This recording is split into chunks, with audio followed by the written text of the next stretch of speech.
बिस्मिल्लाहिर्रहमानिर्रहीम। Progressive model school main campus, grade 6, subject science, unit number 5, moving things, people and ideas. अस्सलाम वालेकुम students, hope you are all fine.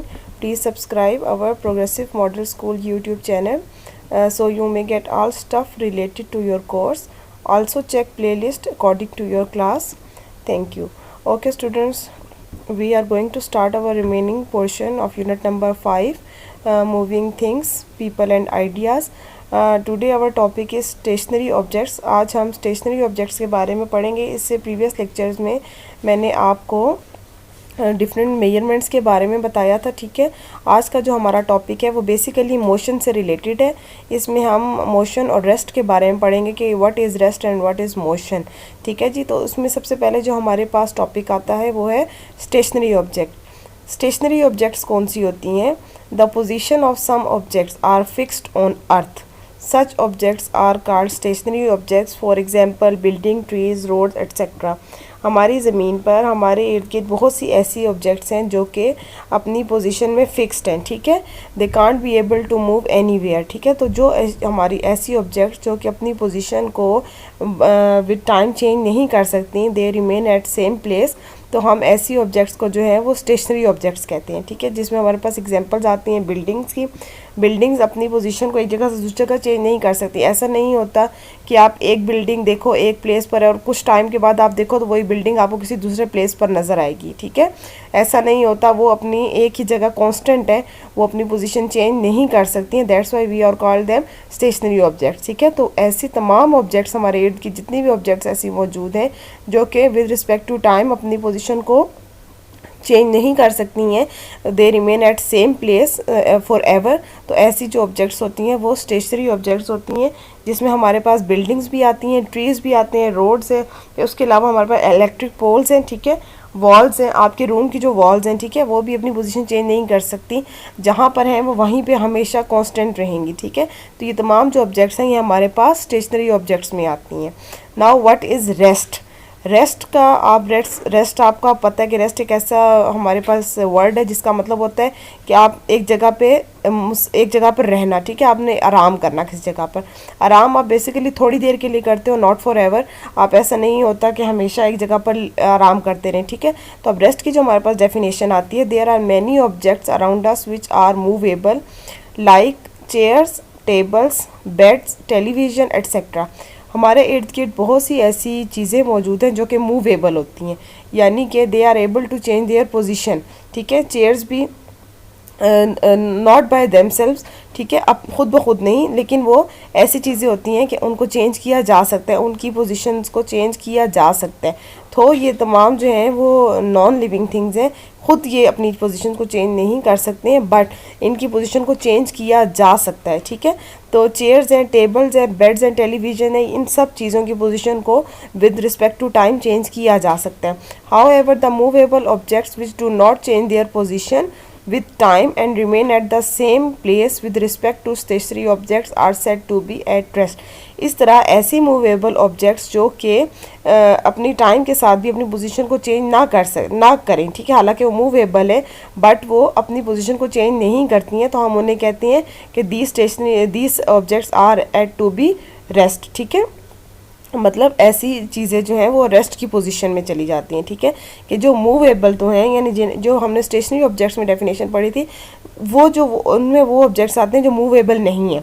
Buildings को, trees को हम move नहीं कर सकते। ठीक है, वो एक जगह पे जहाँ हैं वो वहीं पे फॉर एवर रहेंगे, लेकिन रेस्ट में हमारे पास वो ऑब्जेक्ट्स आती हैं जो मूवेबल होती हैं बट अपनी वो टाइम के साथ अपनी पोजीशन को चेंज नहीं करती हैं, तो हम उनको कहते हैं कि वो एट रेस्ट की पोजीशन पर हैं। ठीक है, अब डिफरेंट डेफिनेशन से आपको मैं इसकी एग्जांपल से आपको इसकी डेफिनेशन ज़्यादा बेटर अंदाज में समझ आ जाएगी। For example the table and chair in your classroom, आपके क्लासरूम में जो आपकी टेबल और चेयर्स होती हैं तो वो मूवेबल होती हैं, उन्हें मूव किया जा सकता है, but they remain at same place. ठीक है, वो अपनी पोजीशन को चेंज नहीं करती हैं। आप सुबह जहाँ जाओगे तो वो चेयर्स आपको उसी रो में, उसी सिटिंग पोजीशन में आपको वो नज़र आएंगी जहाँ आप उन्हें छोड़ के गए होते हो। ठीक है, नेक्स्ट फिर हमारे पास आज है a book laying on a table.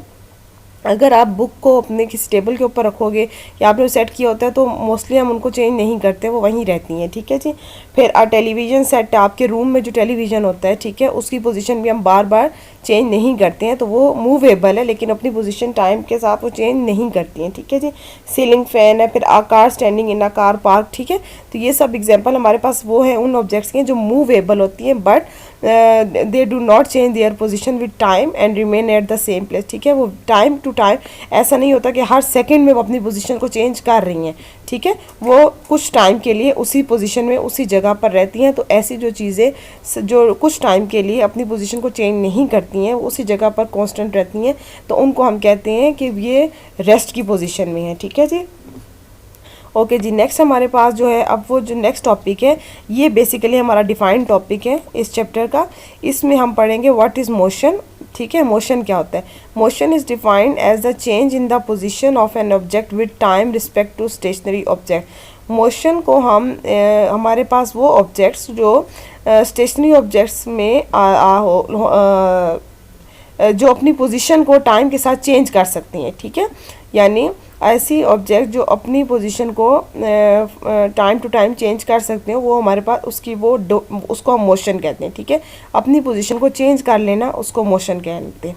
An interesting fact about motion is that a body that is in motion with respect to one object can be in state of rest with respect to some other object। इसका एक interesting fact क्या है motion का, कि जो body motion की condition में होगी, ठीक है, बाज़ औक़ात वो अपनी किसी एक ऑब्जेक्ट जो मोशन की कंडीशन में है वो उसी टाइम पे रेस्ट की पोजीशन में भी हो सकती है, ठीक है जी। अगर एक चीज़ आपकी एक ऑब्जेक्ट आपकी मोशन की कंडीशन में है तो उसी एट द सेम टाइम वो जो है किसी और हालत में आपके पास रेस्ट की पोजीशन में भी होती है, ठीक है जी। इसकी एग्जांपल मैं आपको इन एग्जांपल से बताऊंगी तो आपको ये बेटर बात समझ आ जाएगी, ठीक है। फॉर एग्जांपल, अगर हम अपनी मोशन की एग्जांपल्स लेते हैं तो हमारे पास इसमें जो एग्जांपल्स आती हैं, the second needle of a clock, ठीक है, आपकी जो घड़ी की दूसरी सुई होती है वो, the blood circulation in our body, air flowing around us, the motion of the earth around us, the motion of the moon around the अर्थ,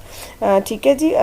ये जो तमाम हमारे पास ऑब्जेक्ट्स है ये मोशन की कंडीशन में आती हैं, यानी कि ये विद रिस्पेक्ट टू टाइम अपनी पोजीशन को चेंज करती रहती है। हमारी बॉडी में जो ब्लड सर्कुलेशन है वो भी टाइम के साथ अपनी पोजीशन को चेंज करता है। फिर इसी तरह जो क्लॉक की हमारी निडल्स होती हैं वो भी सेकंड जो निडल है वो टाइम टू टाइम अपनी पोजीशन को चेंज करती रहती है। इसी तरह जो ज़मीन के गिर्द हमारी ज़मीन गर्दिश करती है सूरज के गिर्द, वो भी टाइम टू टाइम रोटेशन के उस प्रोसेस में रहती है, तो वो अपनी पोजीशन चेंज करती रहती है। तो ये मोशन की एग्जांपल्स है। अब हमारी बॉडी कोई भी हमारा ऑब्जेक्ट है वो एक ऑब्जेक्ट पे अगर वो मोशन की कंडीशन में है तो वो उसी टाइम रेस्ट की पोजीशन में कैसे आता है, इसकी एक एग्जांपल आपको मैं ऐसे बताऊंगी। फॉर एग्जांपल, एक अगर इंसान है, ठीक है, a man sitting in a moving car will be at rest with respect to the car. एक इंसान जो गाड़ी के अंदर बैठा हुआ है वो गाड़ी में अपनी एक रेस्ट की पोजीशन में बैठा हुआ है, ठीक है। गाड़ी में जब आप जा रहे होते हो तो आपकी जो पोजीशन होती है वो एट रेस्ट होती है, ठीक है, आप रेस्ट की पोजीशन में होते हो, आप लोग अपनी पोजीशन को चेंज नहीं कर रहे होते हो। लेकिन जब गाड़ी आपकी चेंज करती है अपनी पोजीशन तो उसके साथ साथ आपकी पोजीशन भी चेंज हो रही होती है, ठीक है। जब आप इसको ऐसे ले सकते हो कि जब पोजीशन गाड़ी किसी और रास्ते की तरफ मुड़ती है, कोई कर्व लेती है, कोई और स्ट्रेट, पहले गाड़ी स्ट्रेट जा रही होगी तो आपकी अपनी पोजीशन है वो चेंज नहीं होगी, ठीक है, आप रेस्ट की पोजीशन में ही हो। लेकिन गाड़ी जब आपकी आगे पीछे होगी या टर्न लेगी तो आपकी पोजीशन भी जो है वो चेंज हो जाएगी, तो ठीक है। तो एट सेम टाइम आपकी जो पोजीशन है वो आप मोशन की पोजीशन में भी हो और रेस्ट की पोजीशन में भी हो, ठीक है। इसके अलावा any change in the position of an object, किसी भी ऑब्जेक्ट की पोजीशन में जो चेंज है with time with respect to stationary object is considered as motion, ठीक है। किसी भी ऑब्जेक्ट की पोजीशन में जो चेंज होता है टाइम के साथ उसको हम मोशन ही कंसीडर करते हैं। ठीक है जी। अब इसकी आप आगे में जो आपको एग्जांपल, हमारे पास कुछ टाइप्स आती है मोशन की, यानी मोशन की हमारे पास डिफरेंट टाइप्स हैं। कुछ ऑब्जेक्ट्स होती हैं वो एक मोशन की टाइप से रिलेटेड होती हैं, कुछ हमारे पास दूसरी मोशन की टाइप से रिलेटेड होती हैं। तो मैं आपको डिफरेंट टाइप्स ऑफ मोशन के बारे में अभी बताने वाली हूँ। टाइप्स ऑफ मोशन में हमारे पास आती है ऑब्जेक्ट्स और bodies around us can change their position in different ways. हमारे इर्द गिर्द जो ऑब्जेक्ट्स और बॉडीज़ मौजूद होती हैं वो अपनी पोजीशन को डिफरेंट तरीक़ों से चेंज कर सकती हैं। Motion can be classified mainly into 3 different type. Motion को जो है बेसिकली हम 3 डिफरेंट टाइप्स में डिवाइड करते हैं। हमारे पास जो मोशन है वो 3 बेसिकली डिफरेंट टाइप्स हैं जिसमें आप किसी भी ऑब्जेक्ट की मोशन को कंसीडर कर सकते हैं। ठीक है, तो first one is translatory motion, second one is rotatory motion and third one is oscillatory motion. ठीक है जी, ये हमारे पास 3 टाइप्स आती हैं जिनमें हम मोशन को बेटर अंडरस्टैंड कर सकते हैं या हम किसी भी ऑब्जेक्ट को इन मोशंस के अकॉर्डिंग कंसीडर कर सकते हैं। फर्स्ट वन में हम पढ़ेंगे जी translatory motion, motion in which all points of a moving body move uniformly in the same line और डायरेक्शन। ट्रांसलेटरी मोशन कौन सी मोशन होती है? ऐसी मोशन जिसमें आपकी बॉडी का या आप जिस भी ऑब्जेक्ट को आप मोशन, जिस भी ऑब्जेक्ट की आप मोशन को कंसीडर कर रहे हो उसके तमाम जो पार्ट्स हैं वो एक सेम लाइन और सेम डायरेक्शन में मूव कर रही हैं। ठीक है जी, यानी कि ट्रांसलेटरी मोशन में हमारे पास वो टाइप्स आती हैं, वो ऑब्जेक्ट्स आती हैं जो कि अपनी सेम लाइन और सेम डायरेक्शन में मूव कर रही हैं। ठीक है, अब इसकी एग्जांपल के लिए हम the bus moves as a whole along all the path. ठीक है, आप अगर एक बस को कंसीडर कर लो तो बस तो मूव करेगी डिफरेंट पार्ट्स में, लेकिन वो उसके अंदर जो सीट्स हैं वो अपनी पोजीशन में कांस्टेंट रहेंगी। जैसे जैसे जहाँ जहाँ बस मूव करेगी वैसे वैसे ही उसके अंदर जो सीट्स हैं वो भी उसके साथ मूव करेंगी, लेकिन वो अपनी पोजीशन को चेंज नहीं करेंगी, वो उसी पोजीशन में सेम रहेंगी। ठीक है, तो एक ऐसी ऑब्जेक्ट जो कि अपनी जो है पोजीशन को जिसके साथ उसकी पूरी जो बॉडी है उसकी तमाम बॉडी की पोजीशन भी चेंज हो जाए। ठीक है, मतलब अगर बस आपकी टर्न करेगी तो जो उसके अंदर की तमाम सीट्स हैं उनकी पोजीशन भी टर्न हो जाएगी। ठीक है, तो ऐसी तमाम ऑब्जेक्ट्स हमारे पास ट्रांसलेटरी मोशन में आती हैं। इसके अलावा all seats and all wheels of the bus move the same straight distance. इसके अलावा तमाम सीट्स और तमाम जो व्हील्स हैं बस के वो भी सेम स्ट्रेट डिस्टेंस में ही वो ट्रेवल करेंगे। ठीक है, वो अपनी पोजीशन को बस के अकॉर्डिंग ही मूव करेंगे। जब बस जहाँ मूव करेगी वहीं उसकी बाकी पार्ट्स भी मूव करेंगे। ठीक है, तो ये हमारे पास ऐसी body such a motion in which every part of a body और एन ऑब्जेक्ट मूव, ऐसी पोजीशन जिसमें आपके तमाम पार्ट्स जो हैं या तमाम आपके जो ऑब्जेक्ट्स हैं वो मूव कर रहा हो, उसको हम कहते हैं, चाहे वो एनी पाथ हो या इन द सेम डायरेक्शन हो। ठीक है, चाहे वो किसी रास्ते में हो चाहे उसकी डायरेक्शन सेम हो। ठीक है, लेकिन उसका जो डिस्टेंस है वो इक्वल होगा। ठीक है जी, तो ऐसी जो ऑब्जेक्ट्स होती हैं वो हमारे पास, हम उनको कहते हैं कि they belong to translatory motion. ठीक, अब translatory motion further divided 2 types में। ठीक है जी, ट्रांसलेटरी मोशन की फर्दर 2 टाइप्स आती हैं जिसमें पहले हमारे पास टाइप आती है रेक्टिलिनियर मोशन। ठीक है जी, तो what is rectilinear motion? The motion of a body undergoing translation motion in a straight line is called rectilinear motion. ठीक है जी, ऐसी मोशन जिसमें आपकी बॉडी ट्रांसलेटरी मोशन में होती है लेकिन वो एक स्ट्रेट लाइन में मूव कर रही होती है, तो वो हमारे पास रेक्टिलिनियर मोशन में आती है। ठीक है, जो हमारे पास ट्रांसलेटरी मोशन की टाइप है। ठीक है जी, तो अब इसकी एग्जांपल हम कैसे लेंगे? इसकी एग्जांपल है जी movement of a compact disc tray in a computer. ठीक है, the movement of a door, the movement of vehicles along a straight path, the up and down movement of lifts. देखिए ये तमाम जो एग्जांपल्स हैं, for example अगर हम lift को ले लेते हैं तो लिफ्ट ऊपर और नीचे जब जाएगी लेकिन उसकी जो लाइन है वो स्ट्रेट रहेगी। ठीक है, वो आगे पीछे नहीं हो सकती, उसकी जो लाइन है वो स्ट्रेट रहेगी, या वो ऊपर जाएगी या वो नीचे जाएगी, बट वो रहेगी स्ट्रेट लाइन में। तो हम इससे कहते हैं कि ऐसी जो ऑब्जेक्ट्स हैं जो कि स्ट्रेट कंडीशन में स्ट्रेट लाइन में रहती हैं उनको हम रेक्टिलिनियर मोशन कहते हैं। ठीक है, फिर हमारे पास आता है curvilinear motion, the motion of a body under going translation motion along a curved path is called curvilinear motion, ठीक है जी, ऐसी मोशन जिसमें हमारी जो ऑब्जेक्ट्स है वो कर्व पार्ट के साथ साथ मूव कर रही होती हैं, ठीक है जी, तो हम उनको कहते हैं कर्वीलीनियर मोशन। इसकी एग्जांपल आप कैसे ले सकते हो, the movement of vehicles along a turn, ऐसी आपकी कोई भी गाड़ी है या कोई भी व्हीकल है जो कि किसी बलदार रास्ते पे या किसी टर्न पे है तो वो कर्वीलीनियर मोशन होगी। फिर इसके बाद आता है जी the movement of vehicles along a zigzag path, अगर आपकी जो व्हीकल है वो जिग जैग पाथ में मूव कर रही है, ठीक है। The motion of rocket in a space, ठीक है, स्पेस में जो आपका रॉकेट है उसकी जो पोजीशन होती है वो भी सीधा स्ट्रेट नहीं जाता, ठीक है जी, उसकी भी वो कर्विंग पोजीशन में आते हैं, ठीक है। इसके अलावा the movement of air molecules such A smoke, आपका जो फॉर एग्जांपल अगर आप स्मोकिंग कर रहे हो या आपका कोई भी धुआं है जो एयर में आपके जा रहा है तो वो भी बिल्कुल स्ट्रेट लाइन में स्ट्रेट पाथ में स्ट्रेट लाइन में ट्रेवल नहीं करेगा, ठीक है जी। तो ऐसी जो हमारी ऑब्जेक्ट्स होती हैं जो कि ट्रांसलेटरी मोशन में आती हैं, यानी कि जब उनकी बॉडी मूव करेगी तो उनके जो तमाम पार्ट्स हैं वो भी मूव कर रहे होंगे, लेकिन उनकी जो मूवमेंट है वो अगर कर्व की शक्ल में है तो हम उनको कर्वीलीनियर मोशन की एग्जांपल्स कहेंगे, ठीक है जी। अब इसकी एग्जांपल्स के लिए आपको मैंने एक डायग्राम दिखा रही हूँ, ठीक है। इस डायग्राम में आपको टू टाइप्स नज़र आ रही हैं, ये है आपकी रेक्टिलिनियर ट्रांसलेटरी और ये है आपकी कर्वीलीनियर ट्रांसलेटरी, ठीक है जी। तो इसमें आपको स्ट्रेट पाथ में तमाम जो है व्हीकल्स हैं वो नज़र आ रही हैं, ठीक है, एक स्ट्रेट लाइन में वो जा रही हैं, जबकि इसमें एक कर्व की आपको आगे सूरत नज़र आ रही है जिसमें आपकी गाड़ी कर्व करेगी, ठीक है। तो जो ऐसी कंडीशन आती है जब आपकी गाड़ी टर्न ले रही होती है, कर्व की कंडीशन में आ रही होती है, तो वो हमारे पास देन वो कर्वीलीनियर ट्रांसलेटरी मोशन होता है, ठीक है।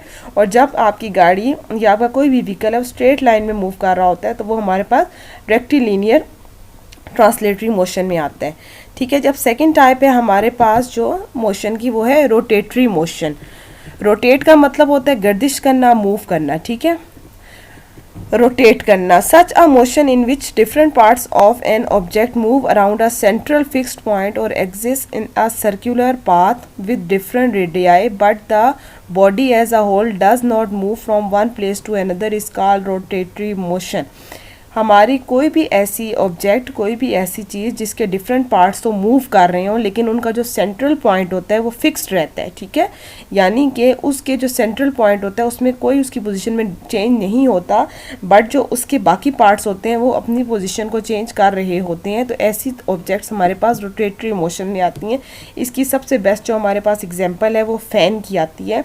अगर आप अपने फ़ैन को एग्जामिन करो तो आपको जो उसके पर होते हैं, ठीक है, वो तो आपको मूव करते हुए नजर आएंगे, लेकिन जो उसका सेंट्रल पाथ है इट्स स्टिल कांस्टेंट, वो अपनी पोजीशन में सेम स्टिल रहेगा, ठीक है, कांस्टेंट है। वो उसका मिडल पार्ट, उसका सेंट्रल पार्ट जिससे वो आपके रूफ के साथ अटैच्ड होता है, वो अपनी पोजीशन को चेंज नहीं कर रहा होता, ठीक है, बट उसका जो बाकी पार्ट है जब आप फैन को ऑन करते हो तो उसका जो बाकी पार्ट है वो मूव कर रहा होता है, ठीक है। तो रोटेटरी मोशन हमारे पास वो मोशन आती है जिसमें हमारे बॉडी का पार्ट या हमारे ऑब्जेक्ट के बाकी पार्ट तो मूव कर रहे हो लेकिन उसका जो सेंट्रल पार्ट है, जो उसका फिक्स्ड पॉइंट है, ठीक है, वो मूव ना कर रहा हो, ठीक है, यानी कि उसका सेंट्रल पार्ट तो अपने सेम पोजीशन में रहे लेकिन जो उसके बाकी पार्ट्स हैं वो एक सर्कुलर पाथ के साथ मुख्तलिफ रेडियाई के साथ उसकी बॉडी के इर्द गिर्द मूव कर रहे हो, उस सेंट्रल पार्ट के इर्द गिर्द मूव कर रहे हो, तो हम उनको कहते हैं कि ऐसी जो ऑब्जेक्ट्स हैं वो रोटेटरी मोशन में आती हैं, ठीक है जी। नेक्स्ट हमारे पास है इसके बाद जो टाइप आ रही है वो आ रही है ऑस्किलेटरी मोशन।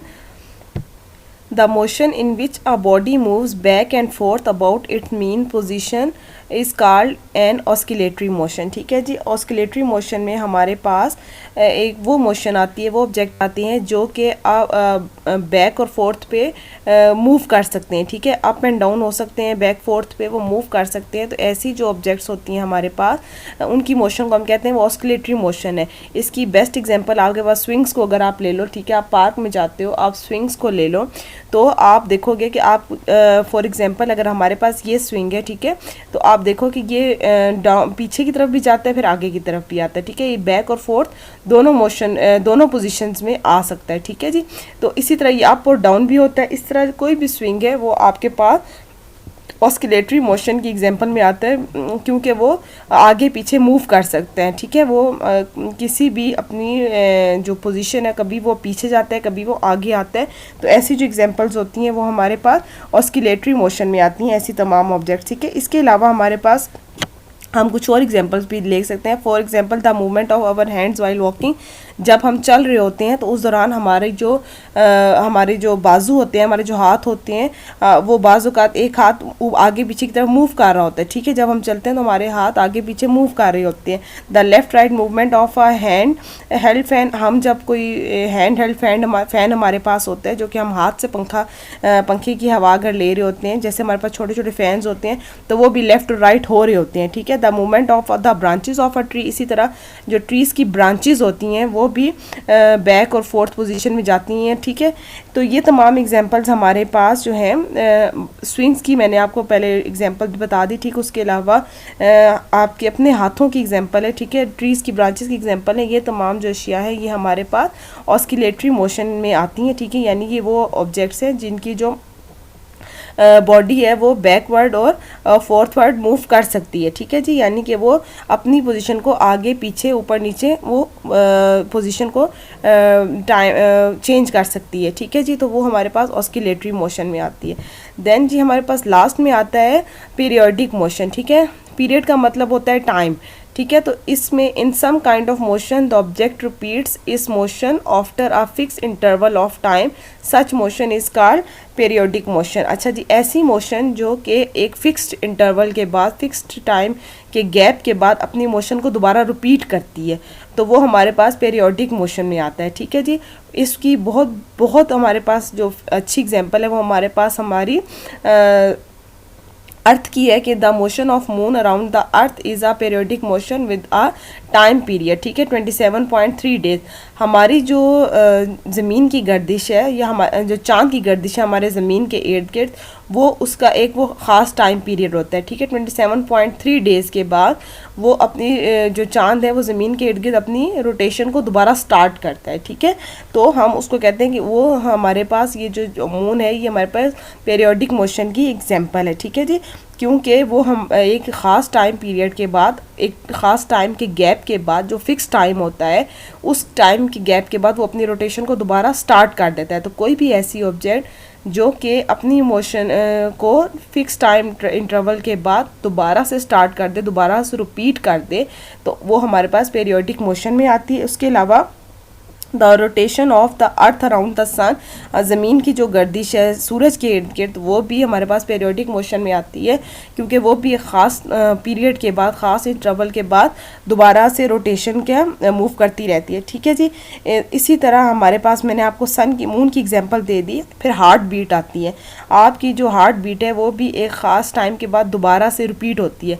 आपका जो हार्ट है वो मुसलसल बीटिंग के अमल में रहता है, लेकिन कुछ देर के लिए वो बीट स्टॉप होती है सेकंड्स के हिसाब से, फिर वो दोबारा बीट, आपका हार्ट बीट करता है, ठीक है। तो वो भी एक प्रोसेस है जो एक ख़ास टाइम इंटरवल के साथ जो है रिपीट होता रहता है। हमारी हार्ट बीटिंग का जो प्रोसेस है वो भी टाइम के साथ साथ रिपीट होता रहता है, ठीक है। तो वो भी हमारे पास पीरियोडिक मोशन की एग्जांपल्स आती हैं। ओके स्टूडेंट्स, ये था हमारा लेक्चर, ठीक है, जिसमें मैंने आपको फर्स्ट में पहले हमने डिस्टेंस के बारे में मैंने आपको बताया, फिर उसके बाद मुख्तलिफ़ किस्म के मेजरमेंट ऑफ लेंथ के बारे में आपको बताया। आज का जो हमारा टॉपिक था वो बेसिकली मोशन से रिलेटेड था, जिसमें हमने मोशन को समझा कि मोशन क्या होता है, और उसके अलावा मोशन की डिफरेंट टाइप्स के बारे में मैंने आपको बताया। Now we are going to start our short question answer of this unit. ये इस यूनिट के जो शॉर्ट क्वेश्चन आंसर हैं ये आपको मार्च के काम में बेसिकली दिए जा चुके हैं, बट अगर किसी ने अभी तक ये क्वेश्चन आंसर नहीं सॉल्व किए अपनी नोटबुक्स पर तो काइंडली डू इट, इनको अपनी नोटबुक्स पर सॉल्व कर लें, ठीक है जी। Okay, first question answer number 1 है हमारे पास, give 3 examples where knowledge of distance is necessary. ऐसी 3 एग्जांपल्स बताएं कि जहाँ जिसके लिए हमारे पास जो डिस्टेंस की नॉलेज है उसका होना ज़रूरी है, ठीक है। It is important to know the distance between various objects और प्लेस। ये जानना बहुत ज़रूरी है मुख्तलिफ़ किस्म की ऑब्जेक्ट्स और प्लेसेस के बारे में, जो बीच का गैप होता है वो जानना ज़रूरी है हमारे लिए, ठीक है। अब क्यों जानना ज़रूरी है वो हम आगे पढ़ें। It help us in determining which mode of transport we should use to go from one place to another. इसका सबसे बड़ा एडवांटेज ये होता है, डिस्टेंस का जब मैंने आपको टॉपिक पढ़ाया था तो उसमें मैंने आपको बता दिया था कि किसी भी ट्रांसपोर्ट को सिलेक्ट करने के लिए, मोड ऑफ ट्रांसपोर्ट की सिलेक्शन के लिए आपको ये जानना बहुत ज़रूरी है कि आपने जो सफ़र करना है या जिस प्लेस पर आपने जाना है उसका डिस्टेंस कितना है। जब तक आपको उस प्लेस का, उस जगह का डिस्टेंस मालूम नहीं होगा तो आप कोई भी ट्रांसपोर्ट चूज़ नहीं कर सकते हैं, ठीक है। तो किसी भी ट्रांसपोर्ट को सिलेक्शन के लिए आपको ये उस जगह का डिस्टेंस जानना ज़रूरी है। सेकेंड हेल्प हमारे लिए क्या होती है, it help us in determining the size of various objects around अस। ये हमें हमारे इर्द गिर्द मौजूद मुख्तलिफ जो चीज़ें होती हैं उनके साइज़ को जानने के लिए हेल्पफुल होता है, ठीक है।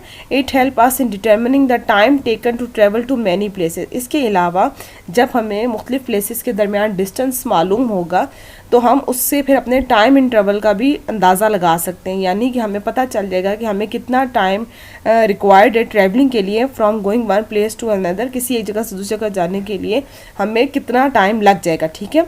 अनलेस, जब तक आपको ये नहीं पता चलेगा कि आपका जो रिक्वायर्ड डिस्टेंस है या आपने जिस प्लेस पे जाना है उसका डिस्टेंस कितना है, तब तक ना तो आप किसी मोड ऑफ ट्रांसपोर्ट को सिलेक्ट कर सकते हो, ना आप किसी चीज़ के साइज़ को कंसीडर कर सकते हो, और ना ही आपको जो ट्रैवलिंग टाइम होगा उसके बारे में आप अंदाज़ा नहीं लगा सकते। तो ये तीन हमारे पास वो बेसिक चीज़ें हैं जिनके लिए हमारे पास डिस्टेंस का नॉलेज होना बहुत ज़रूरी है।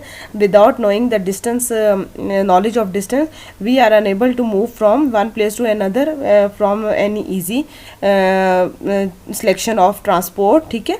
तो इसके लिए हमारे पास डिस्टेंस का नॉलेज होना मस्ट है, ठीक है। जब तक हमारे पास डिस्टेंस का नॉलेज नहीं होगा तब तक हम अपना ना तो ट्रांसपोर्ट का अंदाज़ा लगा सकते हैं, ना हम उस चीज़ के ऑब्जेक्ट्स का साइज़ का कंसीडर कर सकते हैं, और ना ही हमें हमारे टाइम का पता चलेगा। Second question is what is the need to know the distance, give 3 reason.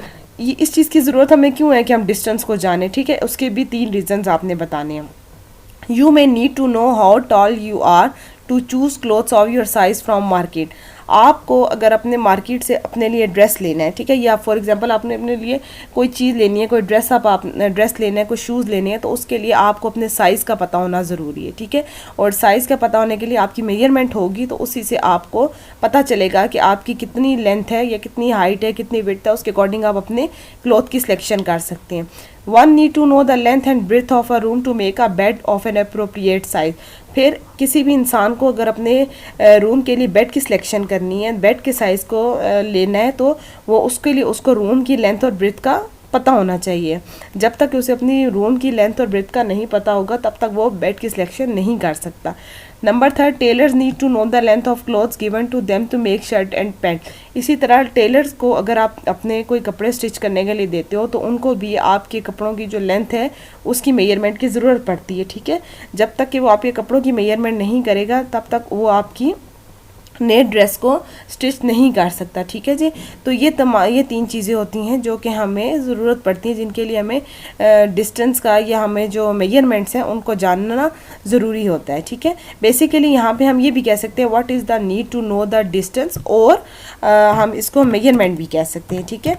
हम इसको ये इस दोनों क्वेश्चंस में ये आ सकती है बात, ठीक है जी, कि डिस्टेंस और जो मेजरमेंट होता है उसकी ज़रूरत क्यों पड़ती है, ठीक है। तो डिस्टेंस का तो हमने पिछले क्वेश्चन में भी पढ़ लिया कि हमने किसी जगह पर जाने के लिए हमें उसकी जो ट्रांसपोर्ट की सिलेक्शन होती है उसमें डिस्टेंस की ज़रूरत पड़ती है। अब यहाँ पे मेजरमेंट को हम ले लेते हैं तो वो बेटर हम डिफ़ाइन उसको कर सकते हैं कि मेजरमेंट की हमें ज़रूरत क्यों होती है।